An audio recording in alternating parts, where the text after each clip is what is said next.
আছে না, মায়ের চেয়ে মাসির দরদ বেশি, তো মাসির কোলে উঠতে গিয়ে কোল থেকে পড়ে গেছে। এরা নিজেরা যদি রাজনীতিটা করতো না, এনসিপি ভালো করতো, বিশ্বাস করেন এনসিপি ভালো করতো।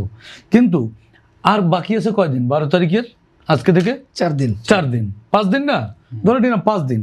6ষ্ঠ দিন থেকে বাংলাদেশে যদি আপনি এনসিপি খুঁজে পান, তাহলে রাসেল আপনি আমাকে যা বলবেন, আমার বন্ধু, আমার আর সহ আলোচক বন্ধু আমাকে যা বলবে উনি আছেন, আমি তাই মেনে নেব। যে জামায়াতের ইশতেহার খুব বাস্তবমুখী বলছেন জামায়াতের নেতা, আপনি কি মনে করেন? যে দলের ইশতেহার সেটি তো অবশ্যই বাস্তবসম্মত মনে হবে, এটি খুবই স্বাভাবিক। ওনারা যেগুলো যৌক্তিক মনে করেছেন এবং ওনাদের সামর্থ্যের মধ্যে যেগুলো আছে, এনসিপি নেতা মাহবুব বলেছেন যে সেগুলো তাদের কাছে অবশ্যই যৌক্তিক। যেমন জামাতের ইশতেহার জামাতের কাছে যৌক্তিক, এনসিপির ইশতেহার এনসিপির কাছে যৌক্তিক, জাতীয় পার্টির ইশতেহার জাতীয় পার্টির কাছে যৌক্তিক, বিএনপিটাও বিএনপির কাছে যৌক্তিক। এটি নিয়ে আসলে বিরোধিতা করবার কিছু নেই।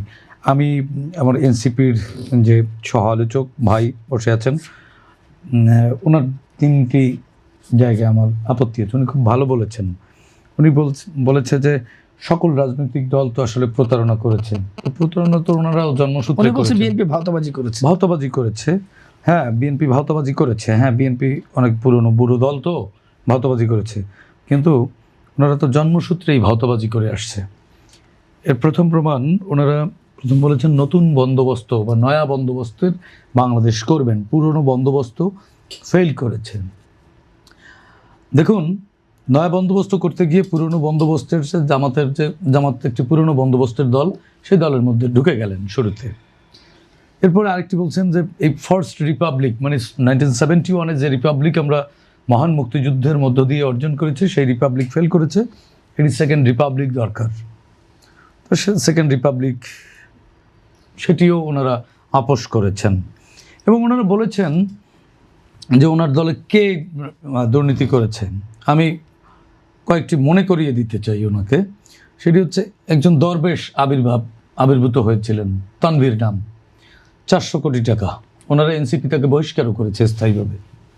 তানভীর সাহেবকে স্থায়ীভাবে বহিষ্কার করেছে এবং তার বিরুদ্ধে দুর্নীতি দমন কমিশনে মামলা হয়েছে, তিনি সম্ভবত জেলখানায় আছেন। আরেকটি হচ্ছে মোয়াজ্জেম পিএস আসিফ মাহমুদ সজীব ভুইয়ার, ওনারও দেশ ত্যাগে নিষেধাজ্ঞা দিয়েছেন এবং ওনার এই লন্ডারিং এবং এই অর্থের সত্যতা দুর্নীতি দমন কমিশন পেয়েছে, এই চাঁদাবাজির। আরেকজন হচ্ছে স্বাস্থ্য উপদেষ্টার পিও, ওনারও 150 কোটি টাকার দুর্নীতির তথ্য দুর্নীতি দমন কমিশন পেয়েছে।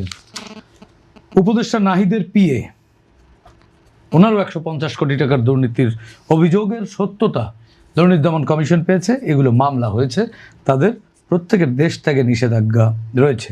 এখন বলবেন যে ওনারা তো এনসিপির কেউ না।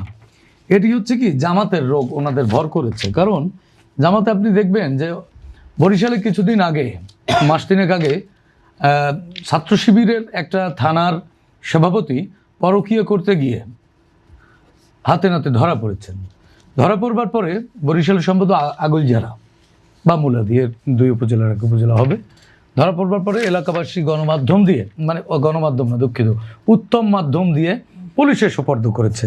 শুরুতেই জামাত বলছে সে আসলে তো জামাতের কেউ না, আসলেই তো সে জামাতের কেউ না, সে তো শিবিরের সভাপতি।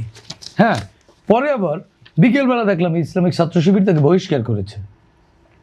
এখন এনসিপির সমস্যাটা হচ্ছে কি, এই দলটা নিয়ে আমি সবচেয়ে বেশি আশাবাদী ছিলাম আমি, কারণ জুলাইয়ের ব্যথা আমার শরীরেও আছে। তো আমি না এই প্ল্যাটফর্মটাকে নিয়ে সবচেয়ে বেশি আশাবাদী ছিলাম যে আওয়ামী লীগ যে মানে ফ্যাসিজম এবং যে দুঃশাসনের দায়ে মানুষ গুম করতে করতে নিজের রাজনৈতিক দলটাই গুম হয়ে গেছে, একটা রাজনৈতিক শূন্যতা তৈরি হয়েছে। এই শূন্যতার জায়গায় এনসিপি সম্ভাবনা তৈরি হতো। কিন্তু এরা হয়েছে কি, এরা ওই যে আছে না, মায়ের চেয়ে মাসির দরদ বেশি, তো মাসির কোলে উঠতে গিয়ে কোল থেকে পড়ে গেছে। এরা নিজেরা যদি রাজনীতিটা করতো না, এনসিপি ভালো করতো, বিশ্বাস করেন এনসিপি ভালো করতো। কিন্তু আর বাকি আছে কয়দিন, 12 তারিখের আজকে থেকে 4 দিন 5 দিন না, ধরে নিলাম 5 দিন। 6ষ্ঠ দিন থেকে বাংলাদেশে যদি আপনি এনসিপি খুঁজে পান, তাহলে রাসেল আপনি আমাকে যা বলবেন, আমার বন্ধু, আমার আর সহ আলোচক বন্ধু আমাকে যা বলবে উনি আছেন, আমি তাই মেনে নেব।